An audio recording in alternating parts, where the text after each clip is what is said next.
Hello, എല്ലാവർക്കും divine zone ടാരറ്റിലേക്ക് സ്വാഗതം. ഇന്ന് വെള്ളിയാഴ്ച കാളിയുടെ കാർഡാണ് എടുത്തിരിക്കുന്നത്. അമ്മ എന്താ പറയണതെന്ന് വെച്ചാൽ ശ്മശാന കാളി എന്ന കാർഡാണ് വന്നിരിക്കുന്നത്. ശ്മശാന കാളി എന്ന് പറഞ്ഞാൽ നമ്മുടെ പഴയ മനസ്സിലുള്ള സങ്കടങ്ങളോ ഒന്നൊക്കെ നമ്മൾ കുറേ എന്തെങ്കിലും നഷ്ടപ്പെട്ടെങ്കിലും എന്തുണ്ടെങ്കിലും അതിനെയൊക്കെ പഴയതിനെ മൈൻഡിൽ നിന്നും മനസ്സുകൊണ്ടും നമ്മൾ അതിനെയൊക്കെ കളഞ്ഞിട്ട് പുതിയ ഒരു ജന്മത്തിലേക്ക് വന്നിരിക്കുകയാണ് എന്നുള്ളത് ധാരണ മനസ്സിൽ വിചാരിച്ചിട്ട് മുന്നോട്ടെല്ലാം നമ്മൾ നല്ലതേ വരുത്തുള്ളൂ എന്ന് പറഞ്ഞിട്ട് അമ്മയെ നല്ല പ്രാർത്ഥിച്ചിട്ട് നമ്മൾ മുന്നോട്ടിലേക്ക് പോവുക. പിന്നെ ഏഞ്ചൽ നമ്പർ എന്താ വന്നിരിക്കുന്നത് വെച്ചാൽ 332 6 + 2 8 വന്നിട്ട് ബിഗിനിങ് എന്നുള്ള നമ്പറാണ് വന്നിരിക്കുന്നത്. സോ അതുകൊണ്ട് പോസിറ്റിവിറ്റി കണ്ടില്ലേ, പോസിറ്റിവിറ്റി എല്ലാം കൊണ്ട് നല്ലതാണ് വരാൻ പോണത്. അതുകൊണ്ട് മനസ്സിൽ കുറേ അജ്ഞാനങ്ങളോ സങ്കടങ്ങളോ ഒന്നും വെച്ചിട്ട് നമ്മൾ അതിനെ ഇതാക്കേണ്ട ആവശ്യമില്ല.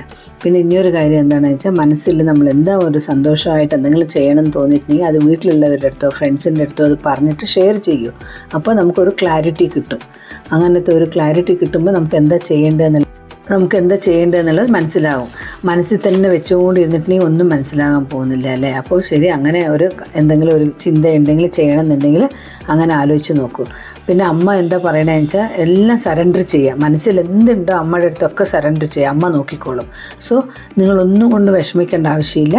വെള്ളിയാഴ്ചയാണോ അടുത്ത് ഭഗവതി ക്ഷേത്രം ഉണ്ടെങ്കിൽ ഒന്ന് മാലയ്ക്കും വിളക്കിനും കൊടുത്തിട്ട് വരൂ. അമ്പലത്തിൽ നിന്ന് വന്നിട്ട് എന്താ ചെയ്യണമെന്ന് ഉദ്ദേശിക്കണമെന്ന് വെച്ചാൽ അത് പിൻവാങ്ങണ്ട, അത് മുന്നിലേക്ക് അങ്ങനെ കൊണ്ടുപോകും. വീണ്ടും നമുക്ക്